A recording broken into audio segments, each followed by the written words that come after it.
죄송합니다. 네. 우리가 구약 성경 처음 5권을 유대인들은 토라라고 이렇게 부릅니다. 창세기, 출애굽기, 레위기, 민수기, 신명기 이렇게 되어 있죠. 이 토라는 구약 성경의 처음 5권을 뜻하기도 하고요. 또 10계명을 뜻하기도 합니다. 또 신명기의 말씀을 뜻하기도 합니다. 그리고 넓은 의미로서는 하나님의 말씀이고 율법을 의미하는 말이기도 합니다. 그런데 이 구약 성경의 처음 5권을 토라라고 부르지만 또 우리는 모세오경이다 이렇게 부르기도 하죠. 전부 모세가 쓴 것은 아니지만 모세에게 저자의 대표성을 부여하고 또 모세가 하나님께로부터 받은 말씀들이 또 대부분이다 보니까 모세오경 이렇게 이름을 붙인 거죠. 그런데 독일의 신학자 게르하르트 폰 라드아라고 하는 학자는 오경으로 묶지 말자 그럽니다. 육경으로 묶자 이런 제안을 합니다.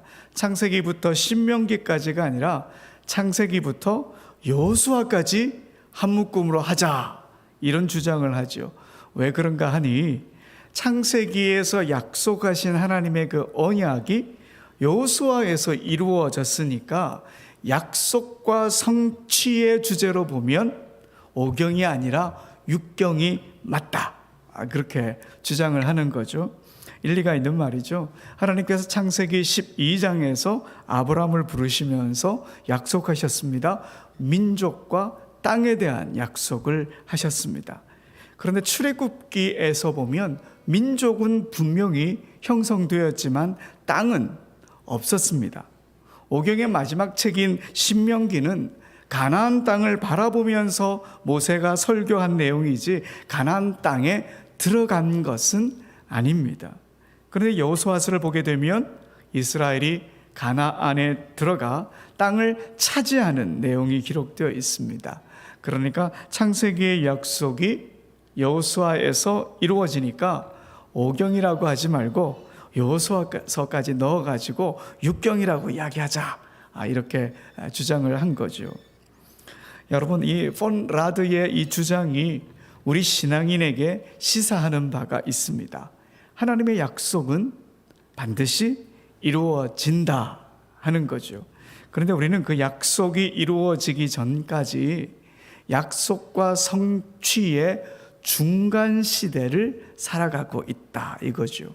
하나님의 약속이 분명히 이루어지긴 하지만 이 중간 시대를 분명히 거쳐야 한다 하는 겁니다. 이스라엘로 따지자면 광야의 길도 지나가야 되고 홍해도 건너가야 되고 어떨 때는 만나와 메추라기 먹어야 하는 때도 있는 것이고 광야의 생활이 40년처럼 긴 시간들도 있는 것이고 이런 것들, 이 중간 시대를 지나야 약속이 이루어지는 시대로 들어갈 수 있는 거죠. 그런데 또 한 가지, 여호수아가 가나안에 들어가서 하나님께서 약속하신 그 땅을 차지할 때 감이 떨어지길 바라면서 감나무 아래서 입만 딱 벌리고 있었던 게 아니다라고 하는 거죠. 하나님께서 이스라엘을 위해 기적도 베푸셨지만 이스라엘 백성들이 하나님의 손과 발이 되어서 전쟁을 치러야 했습니다. 이스라엘 백성들 여리고성을 무너뜨렸고 아이성을 함락했고 기브온을 점령하고 있던 남부 연합군들과 싸워서 물리쳐야 했고 이스라엘도 목숨을 걸고 싸워야 했다 하는 거죠. 그처럼 우리도 이 땅에서 하나님의 약속이 이루어질 때까지 하나님의 손과 발이 되어서 하나님의 일을 해야 된다 이 말입니다. 이게 지금 중간 시대를 살아가는 우리 신앙인의 자세인 겁니다. 그래서 여러분 여호수아서를 읽을 때 하나님께서 우리에게 약속하신 것도 이루어질 수 있다. 이 믿음을 갖고 읽어야 합니다. 그리고 그 약속을 이루기 위해 우리도 하나님의 손과 발이 되어서 전쟁을 치르듯 열심을 품고 내가 할 일 꼭 해내야 되겠다. 이 마음을 가져야 한다 하는 거죠. 지금 우리가 수요일마다 여호수아서를 읽어가고 있습니다. 지금 이스라엘 백성들 가나안 정복 전쟁 중입니다. 오늘 이 말씀도 중간 시대를 살아가는 우리에게 분명한 메시지를 던지고 있습니다. 하나님의 약속이 이루어질 것을 믿는 믿음을 가지고 전쟁을 치르고 있는 이 이스라엘에게도, 그리고 중간 시대를 살아가고 있는 오늘 우리에게도 분명한 메시지를 주시는 거죠. 그 메시지가 무엇인지 오늘 살펴보도록 하겠습니다. 이스라엘은 40년 전에도 가나안에 들어갈 수 있었지만 잘못된 판단과 믿음으로 가나안에 들어가지 못했습니다. 그때는 가데스 바네아에서 가나안으로 올라가는 그 길을 택하려고 했습니다. 이 길은 가나안 남쪽에서 북쪽으로 올라가는, 화살표가 보이죠? 원래 40년 전에는 이렇게 올라가려고 했다 하는 거죠. 그런데 40년이 지난 지금은 다른 길을 택했습니다. 모압 지역을 통과해서 요단 동편을 돌아서 요단강을 건너서 가나안에 들어가는 그 길을 택했습니다. 이 길을 선택하면서 이스라엘은 가나안의 중앙을 치고 들어가는 거죠. 마치 한국 전쟁 당시에 인천 상륙작전과 비슷하다고 할까요? 중앙을 그냥 치고 들어가는입니다. 그렇게 중앙을 치고 들어가서 처음에 여리고를 먼저 함락시키고, 그 다음에는요 인근에 있는 아이성을 친 다음에 남쪽으로 내려가서 기브온 전쟁을 하게 되고 남부연합군과 싸움을 벌이게 되는 거죠. 이게 지난주 읽었던 여호수아 10장까지의 전쟁 내용입니다. 그리고 오늘 본문부터는 어떤 본문이냐? 바로 가나안 북쪽으로 올라가서 북쪽 지역 정복 전쟁을 치르게 되는 내용이 오늘 11장부터 시작됩니다. 남부 지역은 예루살렘 왕 아도니세덱이 중심이 되어서 여호수아와 이스라엘을 대적했다면, 북부 지역은 하솔 왕 야빈이 중심이 되어서 이스라엘을 대적하게 된 거죠. 그런데 이 북부 지역 정복 전쟁은요, 이전의 전쟁들과는 좀 다른 점이 있습니다. 이전 전쟁에서는 하나님께서 전투 하나하나에 대해서 전술을 알려주셨고 기적을 베풀어 주셨습니다. 여리고성에선 행진을 하다 함성을 지르라, 그렇게 말씀하시죠. 아이성 전투에서는 매복을 해라, 이렇게 가르쳐 주십니다. 그리고 아모리 다섯 왕들, 기브온 전투에서는 연합군 그때 물리칠 때는 하늘에서 큰 우박을 떨어뜨리셨죠. 그리고 태양이 중천에 머물러 있도록 하는 그런 하나님의 놀라운 은총을 내려주셨습니다. 그런데 가나안 북부 정복 전쟁 때부터는 하나님께서 이런저런 전술적인 부분을 말씀해 주지 않으셨습니다. 또 기적적인 일도 베풀어 주지 않으셨습니다. 단지 6절에서 오늘 이렇게 말씀하십니다. 6절 상반절에 보면 여호와께서 여호수아에게 이르시되 그들로 말미암아 두려워하지 말라. 내일 이맘때에 내가 그들을 이스라엘 앞에 넘겨주어 몰살시키리니. 하나님께서 그들을 몰살시키겠다, 전쟁에 이기게 해주겠다, 그 말씀만 하신 거죠. 그렇죠? 전략적인 전술적인 부분, 기적적인 부분은 전혀 나오지 않습니다. 그리고 그 후에 여호수아가 어떤 작전을 펼치느냐 하면 메론 물가에서 기습 작전을 펼칩니다. 여러분 7절 우리 함께 읽어볼까요? 7절 읽어봅시다. 시작. 이에 여호수아가 모든 군사와 함께 메론 물가로 가서 갑자기 습격할 때에, 여러분 이스라엘이 전쟁을 몇 번 경험해 보면서 스스로 전쟁을 해 나갈 정도의 강인함이, 그런 능력들이 생긴 거지요. 하나님께서 전술적인 부분을 말씀해 주시지 않아도, 그리고 하나님의 기적이 없어도 이제 이스라엘은 전쟁을 해낼 정도로 강해진 겁니다. 정말 대단하죠. 점점 경험이 쌓이면서 전쟁은 어떻게 해야 되겠구나 라고 하는 것을 알게 되는 거죠. 그런데 여러분, 이렇게 강해져 있는 이스라엘에게 하나님께서 이런 명령을 내리십니다. 우리 6절 하반절도 한번 읽어봅시다. 시작. 너는 그들의 말 뒷발에 힘줄을 끊고 그들의 병거를 불사르라 하시니라. 아멘. 여러분, 가나안 남쪽 지역은요 산지가 많았습니다. 기브온과 싸울 때도, 기브온을 쳐들어온 아모리 다섯 왕과 싸울 때도 골짜기, 산지 이런 것들이 많았습니다. 그런데 앞으로 북쪽 땅을 점령해 가려고 하면 북쪽엔 대부분이 평지입니다. 앞으로 계속 가나안 북부 지역 정복 전쟁을 치르게 될 텐데 평지 전투에서는 뭐가 필요할까요? 말이 정말 필요합니다. 전차가 꼭 필요한 전쟁 물자입니다. 그런데 하나님께서 말도 필요 없다, 전차도 필요 없다 그러시면서 말 뒷발 힘줄을 끊고 전차들을 다 불태워버리라 그렇게 말씀을 하신 겁니다. 그럼 좀 이상하지 않습니까? 이 명령은 하나님께서 이스라엘이 스스로 전쟁을 치를 수 있는 능력이 생기면서 꼭 잊지 말아야 할 것이 분명히 있다, 이걸 일러주시는 거죠. 이스라엘이 전쟁 경험이 쌓이면서 작전 수행 능력도 나아졌겠지요.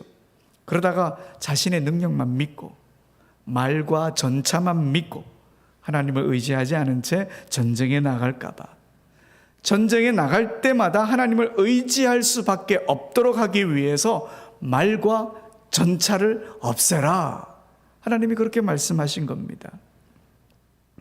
우리는 생각하기를 우리가 하나님 잘 의지할 테니까요, 좋은 말도 주시고 우리가 잘 공격할 수 있는 그런 전차도 주시고 그러면 전쟁 아주 쉽게 더 좋은 결과를 얻을 수 있을 것 같습니다, 그런 생각을 하게 되죠.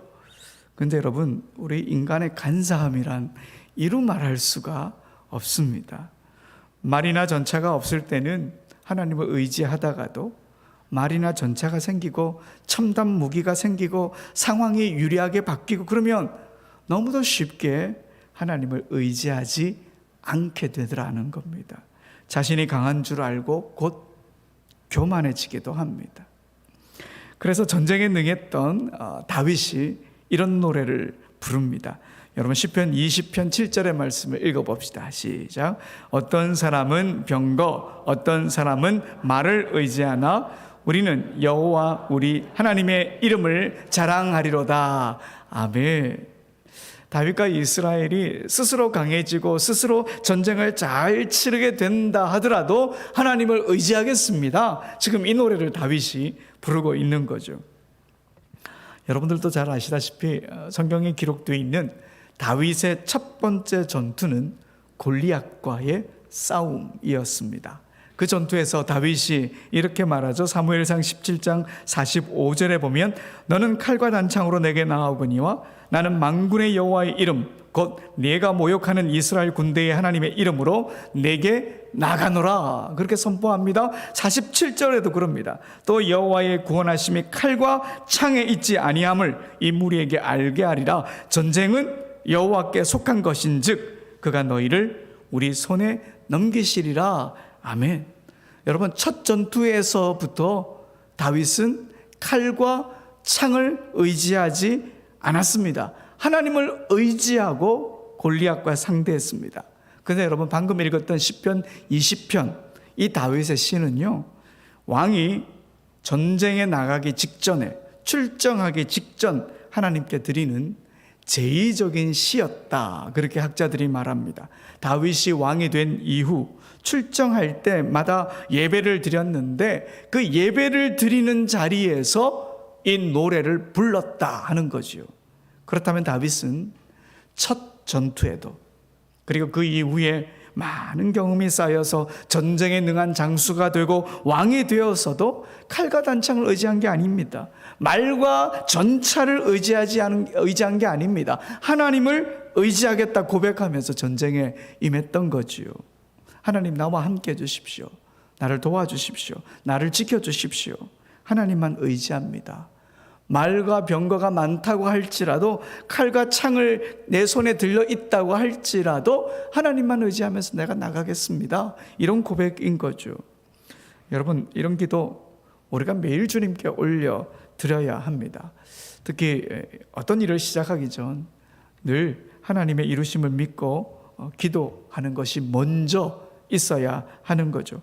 학생은 공부하기 전에 해야 되겠죠. 시험 보기 전에도 해야 되고 또 농부는 밭에 나가기 전에 기도해야 되고 직장인은 자리에 앉아서 일하기 전에 기도해야 되고 집을 나서기 전에도 기도해야 되고, 기도는 그리스도인이 발휘할 수 있는 최고의 지혜입니다. 이런 노래를 부르고 이런 기도를 하고 우리가 영적 전쟁의 전장에 나가야 되는 거죠. 그래서 여러분, 앞으로 우리는 더 다양한 인생의 경험을 하게 될 것입니다. 그때 하나님의 은혜도 누리겠죠. 그리고 우리의 지혜도 자라겠죠. 또 삶을 윤택하게 하는 기술과 문명도 분명히 더 발전할 것입니다. 문제 해결 능력도 좋아질 것입니다. AI가 앞으로 어떻게 해라 분명히 우리에게 가르쳐 줄 것입니다. 그럼에도 불구하고 하나님을 의지하는 이 믿음은 변하지 말아야 합니다. 다윗이 사울 왕의 미움을 받아서 막 도망을 다닐 때 요나단의 도움을 받죠. 그때 요나단에게 다윗이 이렇게 말합니다. 사무엘상 20장 3절 하반절에 보면 나와 죽음의 사이는 한 걸음뿐이니라. 나와 죽음의 사이는 한 걸음뿐이다. 여러분, 이게 다윗의 현실이면서 또 우리의 현실이기도 합니다. 그래서 우리에겐 하나님의 도우심, 하나님의 구원이 반드시 필요합니다. 사실 우리가 병거와 말, 칼과 단창을 버리기에 얼마나 어려운지 모릅니다. 그건 당장 눈에 보이는 효과를 낼 수 있으니까요. 또 많은 다른 사람들이 그걸 따라가고 있으니까요. 그걸 쓰지 않으면 전쟁에서 질 것 같기도 하고, 사실 하나님은 너무 멀리 계신 것 같은데 말과 병거는 바로 우리 가까이 있으니까 눈에 보이는 말과 병거를 쓰고 싶은 마음이 우리의 마음인 거지요. 생텍쥐 페리의 어린 왕자에 보면 이런 이야기가 나옵니다. 사막을 가로지르던 어린 왕자가 우연히 꽃을 만납니다. 그런데 그 꽃은 꽃잎만 달랑 3장 달린 볼품없는 꽃이었습니다. 그 꽃에게 어린 왕자가 묻습니다. 사람들이 어디에 있니? 내가 어디에 가야 사람들을 만날 수 있니? 그렇게 묻죠. 그러자 꽃은 몇 해 전에 몇 사람을 본 적은 있지만 그들을 어딜 가야 만날 수 있는지는 알 수 없습니다. 그렇게 대답을 하고는 이런 말을 합니다. 바람 따라 돌아다니니까 사람들은 뿌리가 없어. 그래서 많은 불편을 느끼는 거야. 자기는 비록 꽃잎이 석장밖에 없지만 땅에 지금 딱 뿌리를 내리고 있다는 거죠. 근데 사람들은 바람을 따라 이리저리 돌아다니는 그런 존재에 불과하다. 이걸 비꼬듯 말하는 겁니다. 여러분, 여기서 바람은 오늘 본문의 말이나 병거가 아닐까 하는 그런 생각이 듭니다. 사람은 바람 따라, 전차 따라, 말을 따라 갑니다.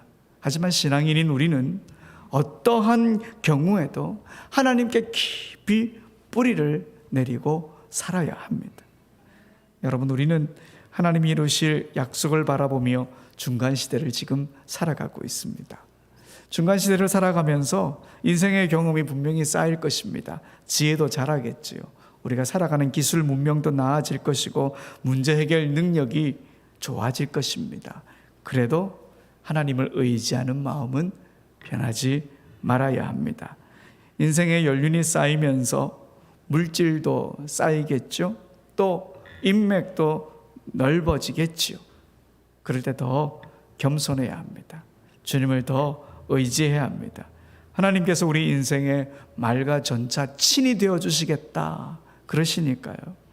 여러분, 내가 하나님보다 더 의지하고 있는 말과 전차는 무엇인지, 혹 기대하고 있는 말과 전차는 없는지 우리가 곰곰이 한번 생각해 보면서 그걸 하나하나 내려놓고 주님께로 우리의 시선을 더 단단히 고정하길 소망합니다. 우리 인생을 통해 역사하실 하나님을 기대하면서 우리 인생길을 걸어가는 우리 모두가 되길 간절히 소원합니다. 우리 함께 찬양합시다. 시선을 하나님께만 고정합니다. 고백합시다.